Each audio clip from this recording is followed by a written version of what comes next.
Ladies and gentlemen, the RSV4 is finally complete.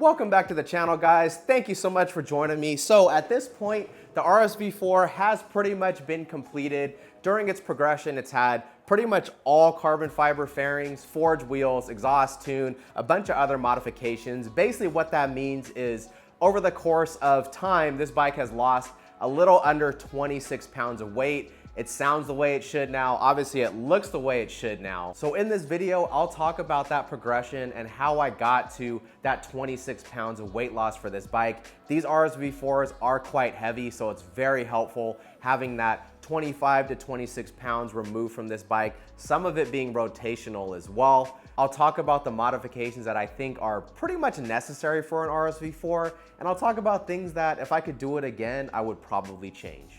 This is the subject of this video, 2023 Aprilia RSV4 base. It does have the RSV4 factory forged wheels. These are the titanium version, which as far as I can tell and as far as A Special Parts can tell, these only came on 1 year of RSV4. If I remember right, it's a 2019, but these are pretty rare wheels. The vast majority of the fairings are carbon. So if you look close, this is all carbon, this is all carbon.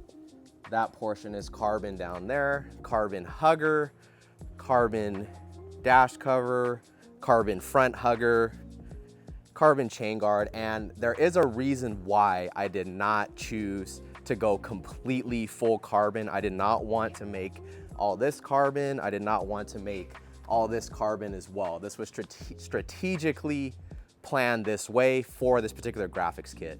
The graphics kit is an ASD Designs graphics kit. They are out of France, and the reason why I chose the carbon pieces that I did were because on these Aprilias, a lot of the plastic, it's this textured black plastic stuff. I'll show you guys here right now. I just put a bunch of carbon on the Tuono 660 also, but basically a lot of the black plastic on Aprilias, it's this like diamond texture stuff. You cannot put graphics over this type of texture. It'll just come off. Dirt will get under it, but the carbon on this bike is from Maxicarbon. It did take quite a bit of fitting. It took me a lot of time to get everything to fit perfectly, but as you guys could see, it's not 100%, but it's pretty, the gaps are pretty damn good. Now, if you look at how complicated Aprilia fairings are, you can see how there's going to, no matter what, there's going to be a little bit of fitting required, but it is possible to get it looking really nice. Let me go ahead and turn this for you guys. You can see here, it's not 100% perfect, but it's pretty close. I mean, all the gaps are very even. So if you go with Maxicarbon, you can certainly get it to fit just right. And just to be clear, that's not a bash on Maxicarbon. Any carbon that you get that is in a complicated shape, it's going to require fitting. I've had people tell me, oh, my OEM carbon fit perfect, my Elmberger carbon fit perfect, and then I look at their bike in person and it's like, that definitely doesn't fit perfect. It's just that you don't notice it, that's all. But that doesn't mean that it doesn't require any fitting. Here's an example. This Panigale V2 has all OEM carbon. This OEM carbon was purchased from a Ducati dealer, so it's not like it's fake or anything. But if you look at this rear hugger, you can see it has a slight twist in it. You could see this corner is down just a little bit, and that's after I've already made some modifications to it to make it fit a little bit better. It's giveaway time. I get a lot of questions about how I keep all my vehicles always looking brand new, and the answer is GYEON USA. GYEON USA has been a partner of the channel for quite some time now, so as a thank you to everyone who's placed an order through GYEON USA on behalf of the channel. I'm giving away this full suite of detailing supplies with a value of over $300. The giveaway includes everything you need to keep your bike in tip-top shape. We're talking ceramic detail spray, grime remover, wheel cleaner, a wash mitt, a drying towel, microfiber towels, and so much more. You'll also get a GYEON USA hat and a large GYEON detail bag to store it all. Whether you have a brand new bike that you want to keep looking brand new, or you have an older bike that could use a little love, GYEON USA is your answer. So for your chance to enter this giveaway, check out the description below. I promise it's very, very easy to enter, and best of all, 100% free. This bike also has an SC Project GP22 exhaust, which I'm gonna show you guys what it sounds like right now. Obviously, it's insane.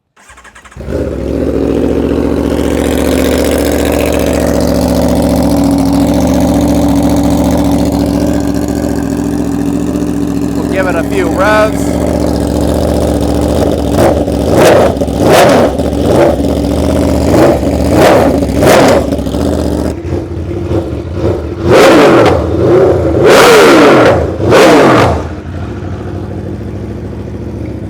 Yeah, pretty insane, right? I mean, it'll shoot a 2-foot flame out of there, no problem. Of course, this exhaust, it's very, very, very loud. This is the loudest bike I've ever heard, but it's also the best sounding, and it is the lightest. There's nothing inside the can. It's just a straight pipe. There's no baffles, there's no packing, no nothing. So when you go to this exhaust from the stock exhaust, you remove the servo and all that, you lose about 15.5 pounds. Okay, so let's move on to the little bit less significant modifications, and we'll start from the front. It does have some TWM levers, which are really nice. The stock levers are very bulky and they're silver, so they look really cheap. These look much better. You can see the detail, the little made by TWM with the Italian flag on there. Of course, they do fold up.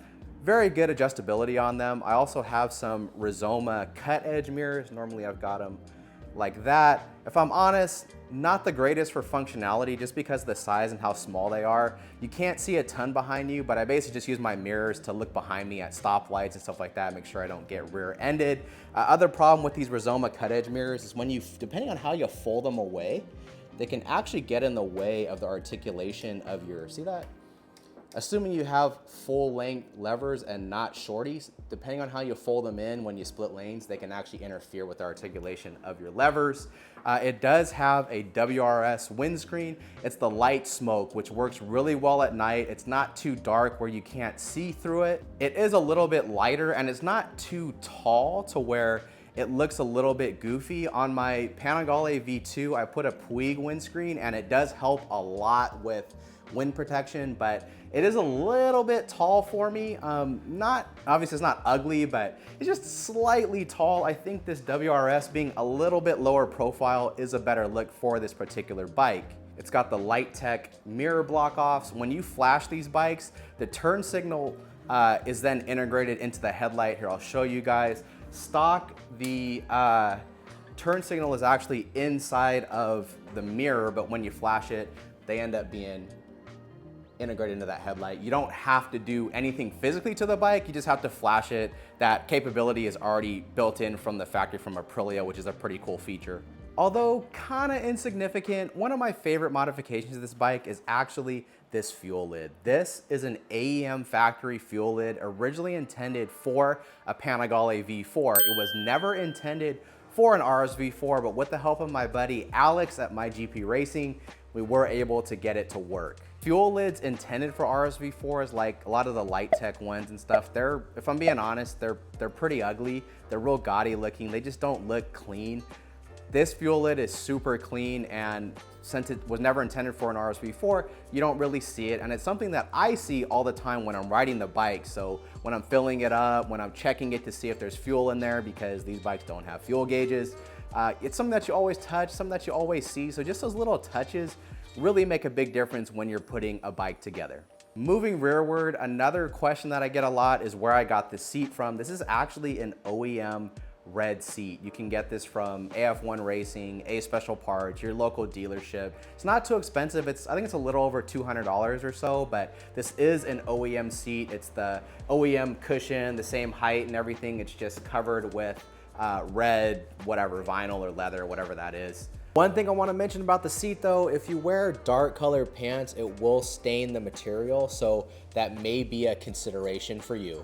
This bike also has a lightweight rear brake rotor. These are about 10 ounces lighter than the stock one, so it's pretty significant. I don't know if I do it again though, just because, and I don't use my rear brake that much. Use it more for balance, for for holding the bike on a hill, stuff like that, but it requires quite a bit more pedal pressure for that. So even though the weight saving is pretty significant, I don't know if I would do that modification again. It also has a TWM chain adjuster. This makes it much easier to adjust the chain, but it does add a little bit of weight. So I don't remember what the number was, but I did consider that when I did my calculations for total weight loss, but definitely something nice to have, but it is a little bit heavy. I don't quite like too on this TWM stuff, like that little Italian flag, it's just a sticker and it's not really a good one, so I don't see that lasting too long. This is the OEM factory cowl on RSV4s. They come with this and they come with a passenger seat.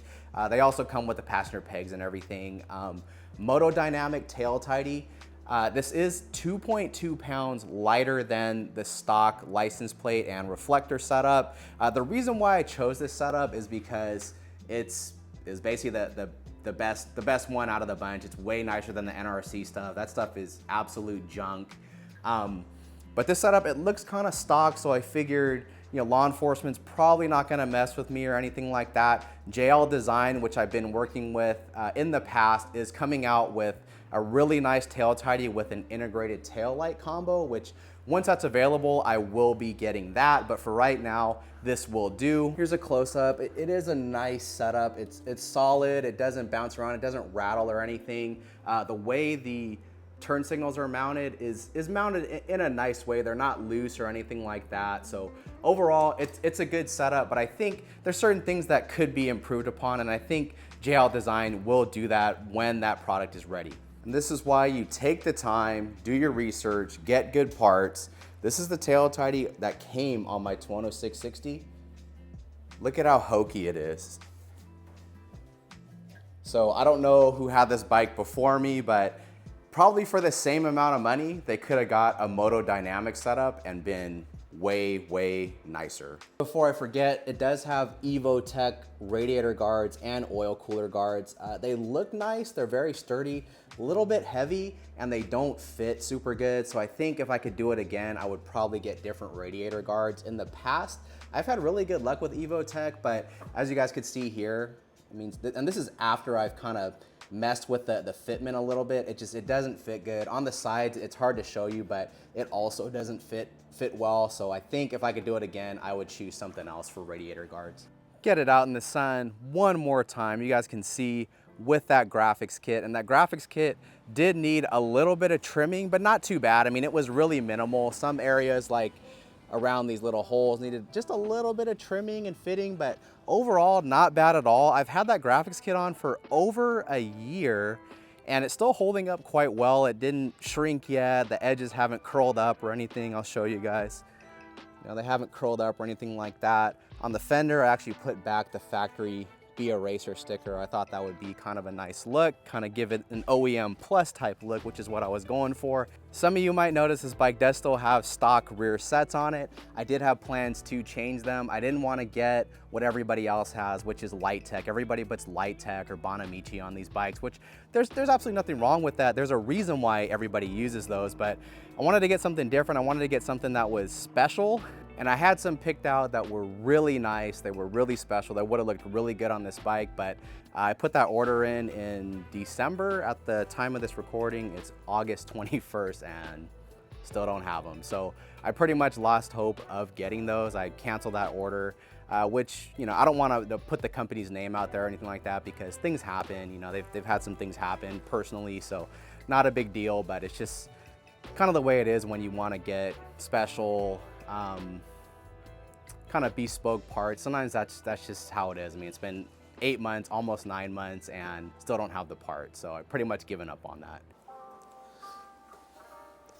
Okay guys, so that is the recipe for this build. in total, I have $7,410 in part cost for this RSV4. Now, to be clear, there were some parts that I bought lightly used either on APRILIA forums or on eBay. So I was able to save 50 bucks here, 100 bucks there, 200 bucks in another area. So if you wanna completely replicate this build with all brand new parts, make sure you account for that. But what I'll do is down in the description, I'll put what I paid for each individual part so you guys can get an idea of what it would cost you if you wanna either build this or build something close to it. Now, and in that part cost, that $7,400, I'm not including the $10, $15 here and there where I had to buy a replacement fastener or I had to buy a cush drive or something like that. On this RSV4, I found at least 2 factory stripped fasteners. So from the factory, they came cross-threaded, and when that happens, you pretty much have to replace that fastener. So I didn't include those costs, but if you were to replicate this, make sure that you account for that, have money set aside to buy little dumb things like that. But I mean, in reality, when you think about the cost, so $7,400, when you look at all that was done to this bike, all the carbon, all the wheels, the exhaust, the flash, all the little levers and mirrors and windscreens, all the little things that do add up, that's not a ton of money considering what was all done to this bike. When you look at its competition, closest competition to an RSV4 is gonna be a Panigale V4. It just is. Some people would lump in S1000s and stuff like that, but I mean, it's a leader bike and stuff like that, but it's not Italian, right? When you look at Aprilia and Ducati, both Italian exotic motorcycle manufacturers, so that's gonna be their competition. But when you look at the price difference between a Panigale V4 and an RSV4, it's pretty significant. You're talking about a $6,000 difference in just MSRP. So basically you could buy a stock Panigale V4, or you can buy one of these and do everything to it that you see here, which is pretty cool. Now, I'm not gonna make this into a comparison video or anything like that, but think about it this way too. There's some Ducati exhausts, they're literally $10,000. So if you think about it in that way, you could either buy a Akrapovic Undertale exhaust for a Panigale V4 for $10,000, or you can buy all that you see here for an RSV4 and still have $2,500 left over, which is pretty neat.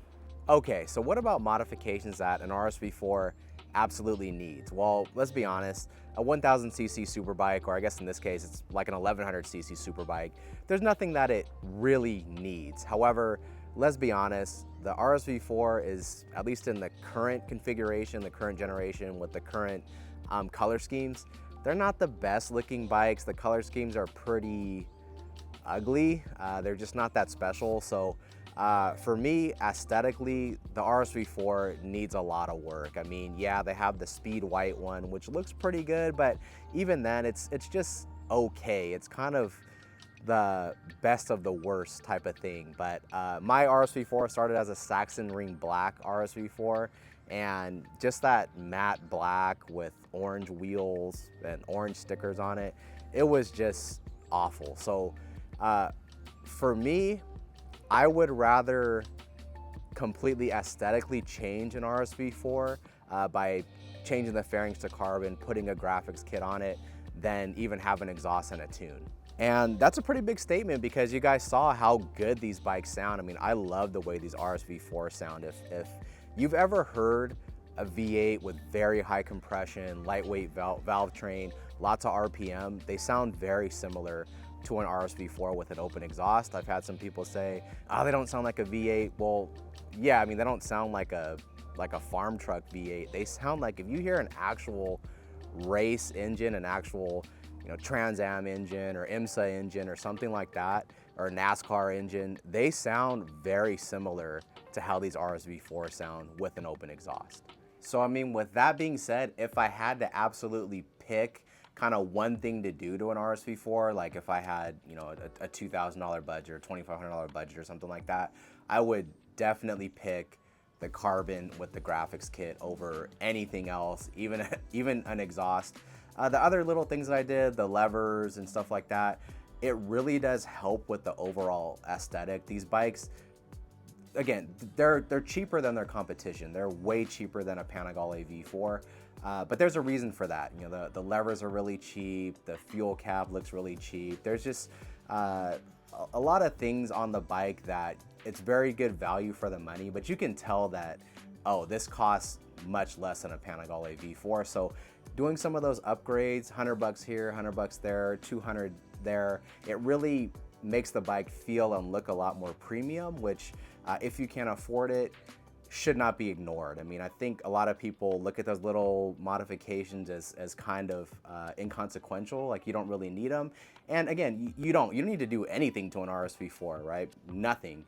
But if you want it to kind of take it to the next level, if you want to do the bike justice, if you want the bike to feel and look like how it performs, then you kind of have to invest the money into those little, you know, kind of dress up modifications that make it just, you know, a little bit better. Now, I wanted to make sure to mention this too. I'm sure, you know, most of you who are looking at buying an RSV4, or you already have an RSV4 and you want to modify it, working on Aprilias, it's not hard, but it could definitely be frustrating. You have to have a lot of patience because there's so many fasteners everywhere, and they're all different types of fasteners. So Phillips, Torx, Allen keys, you know, normal hex head like 8, 10. I think I found 7mm bolts on this bike. So it takes a little bit of patience, but it can certainly be done. For me, the Aprilias are harder to work on than Ducatis. Just simple things like changing the wheel. On a Ducati, super easy because it's just a single side swing arm on a recent Panigale, but on the Aprilias, it's the traditional dual side swing arm, so it's kind of a pain to get that wheel off, just as one example. So anyways, guys, that's how you completely revamp an RSV4 and drop about 26 pounds from one. You know what? I'm really happy with how this project turned out. I think out of all the bikes that I've done, this is the one that I would, if I could go back, this is the one that I would change the least. I think the only thing that I probably wouldn't do again is that rear brake rotor. Maybe the chain adjuster I wouldn't do again, just because I don't need to adjust the chain that much on my RSV4, so I would maybe think twice about that. But I mean, other than that, not a lot I would change with that bike. It came out perfect, at least for what I wanted to do and for what my goals are. So anyways, guys, if you learned anything today, if you feel like I've earned it, please hit the like, hit the subscribe. Check out the affiliate links and coupon codes down below. Don't forget about the GYEON USA giveaway. And until next time, see you on the next one.